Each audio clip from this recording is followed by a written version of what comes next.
नमस्कार दोस्तों, मैं मंजू हल्द्वानी उत्तराखंड से। दोस्तों, अगर आपके प्लांट्स में परमानेंट प्लांट या सीज़नल प्लांट में बहुत अच्छी ग्रोथ नहीं हो रही है और जो है उसके अलावा उनमें फ्लावरिंग नहीं हो पा रही है, आपने सब कुछ करके देख लिया है, तो एक बार जो है इस तरीके से लिक्विड फर्टिलाइज़र अपने प्लांट को दीजिए, ज़रूर आपके प्लांट में भी फ्लावरिंग आएगी। क्योंकि देखिए मैं आपको जो दिखा रही हूँ टिकोमा की वैरायटी, हालाँकि कॉमन बातें हैं पर ये मेरे यहाँ फ्लावरिंग पर नहीं आ पा रही थी। तो मैंने इस तरह से करके मेरे जो प्लांट फ्लावरिंग पर नहीं आ रहे थे सब आने लग गए हैं। तो मैंने क्या उन पर डालती हूँ कि किस तरीके से वो इतने ढेरों फूल देने लग गए हैं, कलियां बनने लग गई हैं। ऑर्गेनिक रूप से फूलों की सेल्फ लाइफ किस तरह से बढ़ रही है, फूल जो है लंबे समय तक प्लांट पर टिकते हैं, उसके अलावा प्लांट हेल्थी रहते हैं, प्लांट की पत्तियां जो हैं ग्रीन रहती हैं। ये प्रॉब्लम भी बहुत देखने को मिलती है, फूल भी खिल जाते हैं, मैं देखती हूँ कई लोगों के, पर उनकी पत्तियां, उनके प्लांट हेल्थी नहीं होते हैं। तो प्लांट भी हेल्दी रहें और जो है हम ऑर्गेनिक रूप से उस चीज़ का इस्तेमाल करें, तो मैं इसके लिए आपको एक बहुत अच्छा फर्टिलाइज़र बताऊंगी जिसको आप आसानी से घर में बना सकते हैं और इसको बना के लंबे समय तक रख भी सकते हैं अपने पास। तो मैं बताती हूँ कि आपको उस फर्टिलाइज़र को बनाने के लिए क्या-क्या चीज़ें चाहिए। लिक्विड फर्टिलाइज़र बना रहे हैं तो किसी भी आप बकेट वगैरह ले सकते हैं। इसके लिए प्लास्टिक की बकेट या मटके वगैरह में जिसमें भी आप बनाना चाहें ये चीज़ बना सकते हैं। वैसे प्लास्टिक की बकेट जो होती हैं आसानी से इधर से उधर मूव भी हो जाती हैं और पुरानी घर पे रहती भी हैं, तो उनमें जो है आप पहले वो बाल्टी में पानी ले लीजिए। पूरा पानी फिलअप पूरा नहीं होना चाहिए। मेरी पुरानी बकेट है, पहले से इसमें बनाती रहती हूँ तो इसलिए जो ये ब्लैक हो रही है। तो उसके बाद मैं एक-एक करके सब चीज़ें बताती रहती हूँ।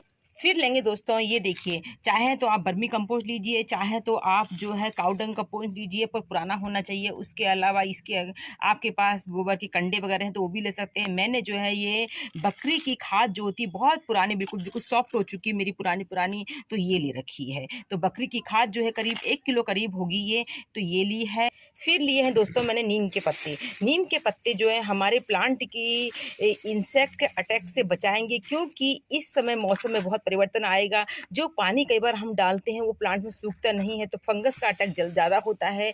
तो प्लांट को इंसेक्ट के अटैक से बचाने के लिए, क्योंकि नेचुरल रूप से इस समय जो है आपको नीम की पत्तियां हर जगह मिल जाती हैं, क्योंकि प्लांट अभी बहुत ग्रोथ पे गए होते हैं। अब पतझड़ भी आता है थोड़ा सा, तो पत्ती झड़ती रहती है। इसके अलावा जहां तहां से जितना हो सके नीम की पत्तियों को अपने पास में कलेक्ट कर लेना चाहिए। तो मेरे पास जो है ये घर की ही नीम की पत्ती मेरे बैकयार्ड में लगा था, तो कुछ दिन पहले मैंने इसकी क्लोनिंग कर दी, उससे पत्तियां जो है इकट्ठी कर ली। अगर आपके पास ये नहीं हो सकता है तो आप जो है नीम की खल का इस्तेमाल कर सकते हैं, पर नेचुरल रूप से करेंगे तो ज़्यादा अच्छा रहेगा। तो इसके अलावा जो ये हमने गोबर की खाद लेंगे तो ये जो है नाइट्रोजन की मात्रा को बढ़ाएगी, पत्तों को लस ग्रीन रहेगी, पत्तों की हेल्थ अच्छी रहेगी और कम मात्रा में ज़्यादा इस्तेमाल हो जाएगा, क्योंकि बहुत ज़्यादा ज़्यादा गोबर लगता है अगर हम ज़्यादा प्लांटों में से डालें। पर लिक्विड फर्टिलाइजर बनाकर डालते हैं और प्लांटर की गुड़ाई करते रहते हैं, तो प्लांटर की सॉइल जो है तो मॉइस्ट रहती है और जो है कम खाद में ज़्यादा हमारा प्रयोग हो जाता है। फिर लिए हैं मैंने केले के छिलके। केले के छिलके जो है पोटेशियम, आयरन सभी चीज़ों का मिक्स स्रोत होता है, जो फूलों की पैदावार को बढ़ाता है, तो ये बहुत ज़रूरी है। इसके बाद लिया है दोस्तों, इसी में देखिए ये सूखी हुई चाय पत्ती, ये घर में ही यूज करी हुई चाय पत्ती है, जिसको सुखाकर मैंने फिर इस्तेमाल कर रही हूँ। तो इसमें जो है धोकर रख रखी थी, धोकर सुखा कर रख ली थी। वैसे हम चाय पत्ती में जो चाय बनाते हैं उसमें चीनी मिलाते नहीं है पहाड़ में अक्सर, क्योंकि गुड़ वाली चाय का प्रचलन यहाँ ज़्यादा चलता है, तो हमारी चाय पत्ती में वैसे भी चीनी नहीं मिली होती, फिर भी हमने दूध वगैरह काफ़ी चीज़ें होती हैं, तो इसको जो है मैंने धो के सुखा दिया है। फिर लिया है दोस्तों मैंने ये चौक का बूरा। ये जो है हमारे प्लांट में कैल्शियम की कमी को पूरा करेगा। हम जो लिक्विड फर्टिलाइजर बनाएंगे इसमें दही छाछ का इस्तेमाल नहीं करेंगे, क्योंकि दही छाछ का इस्तेमाल करने से कई बार जो हल्के हल्के जो मच्छर जैसे हो जाते हैं, पर ये चीज़ का इस्तेमाल करेंगे तो नेचुरल रूप से हमारे प्लांट में कैल्शियम की कमी को दूर करेगा और जो है मक्खर मच्छी का भी प्रयोग है। ये रखा है मैंने गुड़। गुड़ इसलिए ज़रूरी है कि जो भी चीज़ें हम डालेंगे उनको डिकम्पोज जो बैक्टीरिया होते हैं उनको खाने को मिलता है, तो ये जो जल्दी डिकम्पोज जाता है और जो भी लिक्विड फर्टिलाइजर बनता है उसकी सेल्फ लाइफ बढ़ती है। इसके अलावा आपके पास जो केले खराब हो रहे हो तो उनको भी आप जो है इसमें डाल सकते हैं। फिर लिया है मैंने दोस्तों कुछ, देखिए ये लोहे के पुराने मेरे सरिया के टुकड़े पड़े हैं, इनको ले रखा है। ये जो है आयरन की जो मात्रा है उसको प्लांट हमारी जो बनाएंगे हम लिक्विड फर्टिलाइजर उसमें बढ़ाएगा, तो ये सब चीज़ें मैंने ले रखी हैं। तो ये मैंने सब चीज़ें अपने घर में ही अरेंज करके ये जो 6-7 आइटम हैं ये ले रखे हैं। इसमें सरसों की खल वगैरह हम नहीं मिलाएंगे, क्योंकि उससे जो है उसको इस्तेमाल जल्दी करना पड़ता है। सरसों की खल मिला के फिर वो बहुत जल्दी बदबू आती है, उसके अंदर चारों तरफ बदबू फैलती है, वो भी अच्छा नहीं लगता है। तो इसलिए मैंने इसमें सरसों की खल वगैरह नहीं मिलाऊंगी। इसमें जो है ऐसी चीज़ें मिलाऊंगी जिनको लंबे समय तक आप रख सकते हैं। अब दोस्तों इनको सीधे हम उठा के पानी में डाल दें, एक तरीका तो ये है। तो उससे क्या होता है, हमारा पूरा पानी जो होता है वो गंदा हो जाता है और फिर छानना पड़ता है, क्योंकि हमें जो है स्प्रे करना है, कुछ भी करना है तो छानना पड़ता है। उसके लिए बहुत अच्छा तरीका है, आजकल जो है इस तरह के बैग जो है मार्केट से सामान लेते समय ज़रूर मिलते हैं हमको। इनके अंदर या आपके पास कोई जाली पड़ी हो, कोई मच्छरदानी का टुकड़ा पड़ा हो, कोई इन चीज़ों में आप इसको सारी चीज़ों को एक-एक करके इनमें डाल सकते हैं। सबसे पहले मैंने देखिए ये इसमें खाद जो थी मेरे पास पुरानी वो डाल दी है इस बैग के अंदर। अब जो है ये सरिया डाल दिए हैं इसके अंदर, देखिए ये सरिया पड़ गए। इसके बाद हम जो है ये जो मेरी चॉक थी वो सब डाल दिया, गुड़ था गुड़ भी डाल दिया।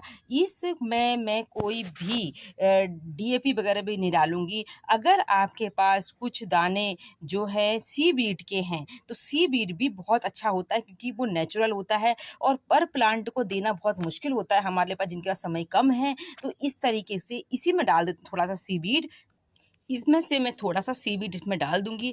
दोस्तों ये सब चीज़ जो भी मैं ले रही हूँ, कोई नाप-तोल नहीं कर रही हूँ इसके अंदर, ये सब अंदाज़ से चल जाएगा इसके, क्योंकि ये चीज़ें जो होती हैं नेचुरल चीज़ें हैं। कोई भी चीज़ ज़्यादा होती है तो इतना नुकसान हमारे प्लांट्स पर नहीं होता है। और फिर जो है पानी को जब हम सीधे जब बनाएँगे फटर सीधे इस्तेमाल नहीं करते, उसमें और पानी मिला के करते हैं। तो प्लांट में नेचुरल चीज़ें बहुत कम प्लांट को ख़राब करती हैं। प्लांट जो है हमारे हेल्दी ही बने रहते हैं। तो मैं इसमें से थोड़ा सीवीड भी इसमें डाल देती हूँ। सीबीएट को डालने के बाद हम देखिए अब पोटली में जो हमारी और चीज़ें बची हैं, नीम के पत्ते जितने समा सकते हैं मैं उतने डाल दूँगी, क्योंकि ये सब चीज़ें जो है मैंने पत्ते अपने घर से खुद कलेक्ट कर रखे हैं। तो इस तरीके से अगर आपके पास नीम खली है 2-3 मुट्ठी आप डाल सकते हैं। पत्ते काफ़ी हल्के हैं तो मेरे सारे के सारे आ गए इसमें। इसके बाद मेरा इसमें बचा हुआ डालूँगी मैं मेरे ये केले के छिलके और चाय की पत्ती। अब केले के पत्ते छिलके भी डाल दिए हैं और सब चीज़ें पड़ने के बाद चाहें तो इसमें एक लेयर और से हम जो हैं जो भी वर्मी कंपोस्ट या जो हमारे पास कंपोस्ट थी उसकी एक लेयर और रख देते हैं इसके ऊपर, जिससे कि ऊपर नीचे जो है खाद इनको बहुत जल्दी जो इसको डिकम्पोज होगा ये और रस भी बहुत अच्छा निकलेगा। तो ये देखिए इसके ऊपर से मैंने पूरा जो थोड़ा-सा मेरे पास का गॉट मैन्योर और था वो भी डाल दिया है। तो ये पूरा ये पड़ गया है। अब इसको बाँध देंगे, बाँध कर जो है जो ये बकेट रखी है पानी का इसमें डाल देंगे। देखिए दोस्तों, अगर ये इसमें लोहे की जो सरिया अभी बुलबुले उठ रहे हैं क्योंकि एयर पॉकेट्स होंगे और इसके बाद जो है कुछ समय के बाद ये सब प्रोसेस बंद हो जाएगी और इसका जूस जो है निकल के बाहर निकलेगा। इसमें लोहे की सरिया होने से, लोहे के टुकड़े होने से फ़ायदा ये रहा भारी हो गई और सीधे पानी नीचे चली गई है और बहुत अच्छा ये हमारा जो है लिक्विड फर्टिलाइज़र मिलेगा। हमारा जो है छानने का चक्कर नहीं रहेगा, बहुत फ़ायदा रहेगा। आप भी इस तरह बनाएँ। अब इसको हम जो है ऐसी जगह पर रख देंगे जहाँ बहुत तेज़ सनलाइट नहीं पड़ती है, अपने गार्डन में ही किसी किनारे पर जो है इसको ढका जा सकता है। इसमें कोई बदबू नहीं आएगी और बहुत अच्छा हमारा फर्टिलाइज़र। बीच में आपको वक़्त मिलता है तो किसी लकड़ी के टुकड़े से बीच में जो है आप पोटली को थोड़ा-सा आगे पीछे करके हिला दीजिए, जिससे कि उसका रस जो है पानी में बहुत अच्छी तरह सिक्रेट हो और ये बहुत अच्छा फर्टिलाइज़र बनाते रहें। पूरी सर्दी भर आप अपने प्लांट को इसको बनाकर दे सकते हैं। तो अभी देखिए भिगा दिया है, अब इसका इंतज़ार करते हैं हम। कम से कम जो है 36 घंटे इसको रखिए, उसके बाद ही इसका इस्तेमाल करना अच्छा रहता है। पानी खत्म होता जाएगा, इसमें और पानी डाल के इसको कई बार हम इस्तेमाल कर सकते हैं।